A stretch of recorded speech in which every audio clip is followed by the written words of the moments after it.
Udah vertikal ini. Ini lapisannya vertikal. Ini lapisannya kan gini. Seharusnya gini.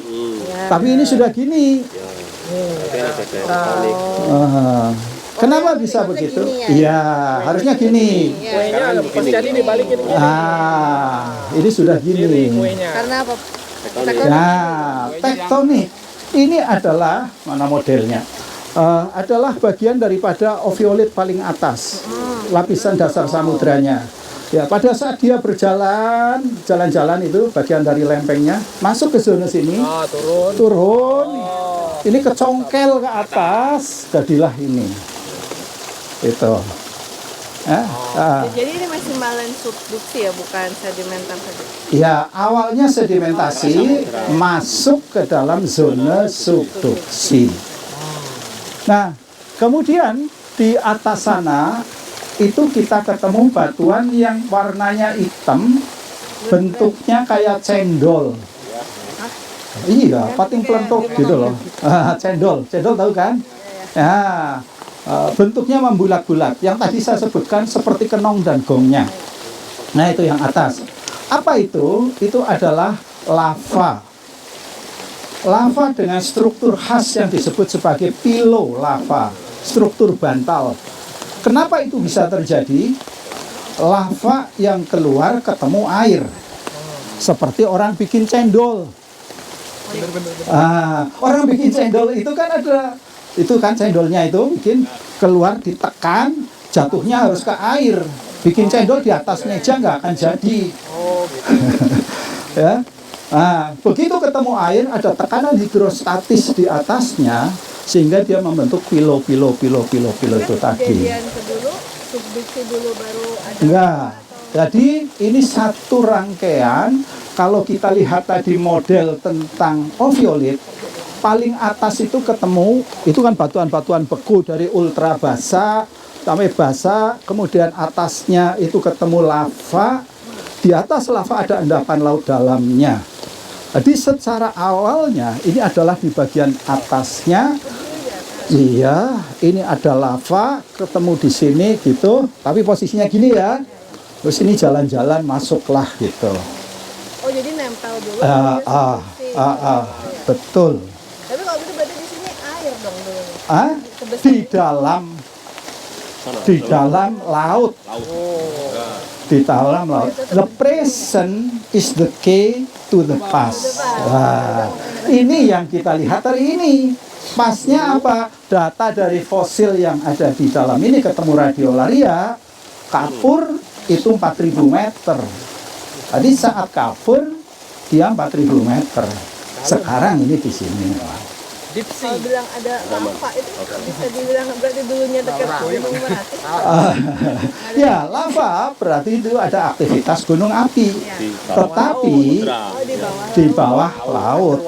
Ya, lava permukaan di darat sama di laut itu beda. Berarti dia sebenarnya nggak sempat ketemu daratan. Tidak. Ini lava di laut. Lava di laut. Sekarang terangkat di darat. Makanya tadi gonjang ganjing itu tadi, dinamika bumi itu tadi. Ini juga tuh gonjang ganjing.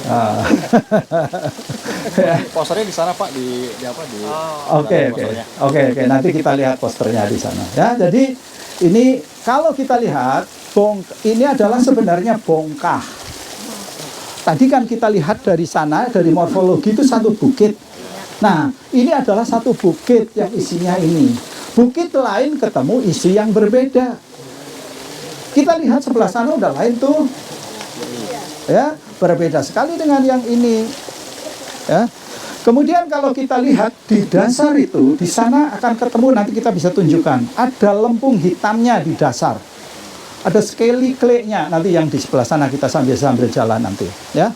Jadi dia lebih tua dari ini. Scaly clay adalah massa dasar dari yang namanya melangs. Oke, paling bawah. Ya, kalau saya ibaratkan sederhana, melangs itu kayak bubur ayam. Buburnya adalah lempung hitam. Yang tadi juga waktu jalan kita ketemu di dasar sungai. Itu adalah buburnya. Ayamnya kerupuknya, togenya adalah bongkah-bongkah batu ini tadi.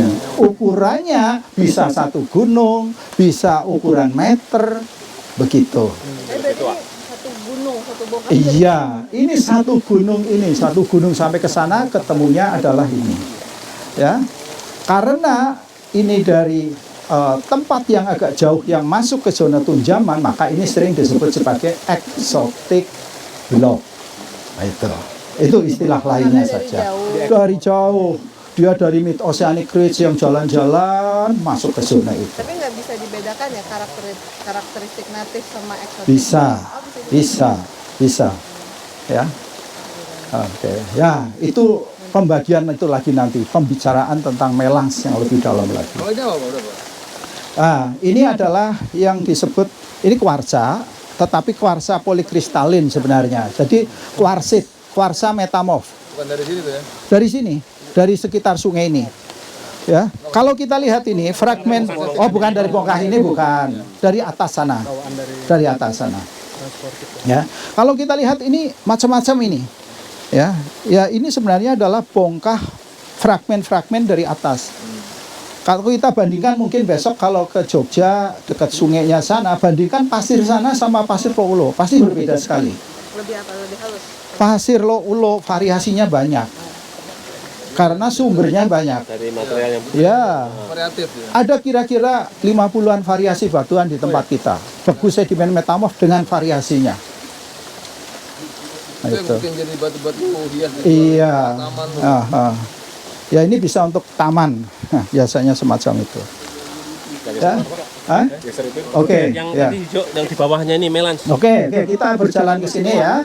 Kita bisa lihat ini masih satu lapisan lijangnya tadi, melangsnya, bongkah dari melangsnya. Kemudian kita berjalan terus, kita lihat kontak di sini ini ketutup sedimen. Nah, ini sebelah sini nih. Nah, ini juga agak ketutup ternyata. Ya, ini agak ketutup juga ini. Tapi ini masih sama, sebentar. Aduh, basah. Ini ketutup ini sayang. Ini kontak di sini kalau ada bawa palu nggak? Ada Pak. Palu. Ada apa? Palu sentimen. Palu mas.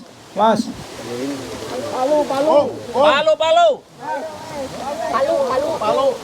Ini sudah ketutup sedimen. Ini sebenarnya kalau kita ketemu di bawahnya, kita akan ketemu lempung hitamnya. Kita apa namanya? Scaly clay. Kelly. Ya, Tapi bentuknya sama juga. Udah kayak gini.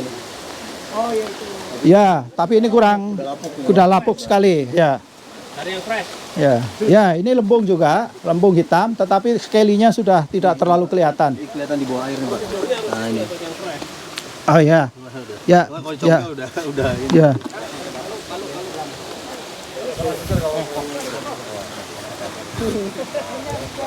Itu tuh. Baru fresh. Nah, itu sekali. Hitam. Nah, ini di dasarnya, ya, kita bisa lihat lempung hitam yang bersisik. Ya, ini yang disebut bersisik itu ini scaly clay.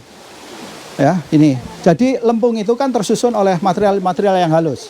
Karena proses tektonik, dia ada pergeseran berkali-kali sehingga dia membentuk scaly. Ya, scaly. Ya. Nah, scaly clay itu adalah buburnya itu tadi. Dasar dari ini. Lebih mudah berarti. Dia matriksnya lebih mudah, umumnya lebih mudah. Biasanya penentuan umur itu dari matriksnya ini juga yang paling mudah ini. Paleosen berarti ini Pak. Iya. Ya. Jadi ini semua kontak-kontak ini semua umumnya ini, dasarnya ini. Sama itu ya? Iya. Kelly clay. Ya. Tadi kan kita dari puncak gunung itu ada gunung A, gunung B, gunung C. Dasarnya juga semacam ini.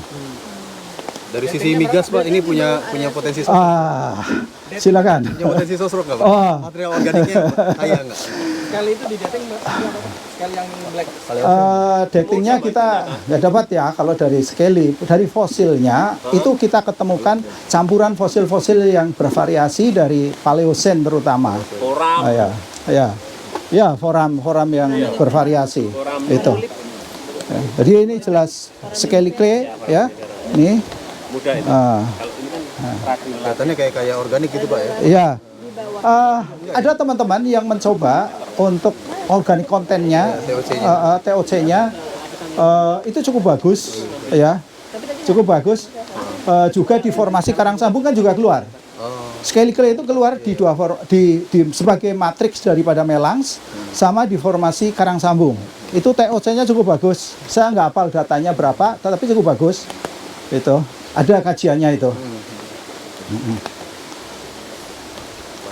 Cuma kan mungkin sistemnya nggak di sini mungkin. Apakah itu mungkin yang keluar sipits di Banjarnegara, saya nggak tahu. Di Totokan kita ketemu sekali nggak, Pak? Ketemu. Cuma tingkat skalinya berbeda. Saya pernah coba perhatikan intensitas skali di melangs itu paling intensif, karang sambung cukup intensif, Totokan lebih tidak terlalu intensif. Karena prosesnya berbeda.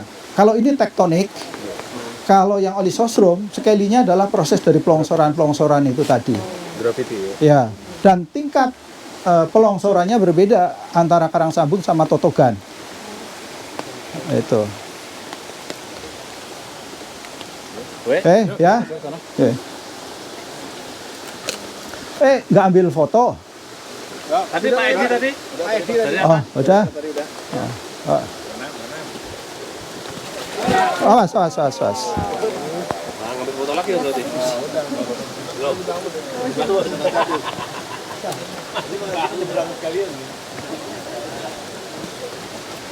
Ini kuat sebenarnya nih. Tumpuannya ini.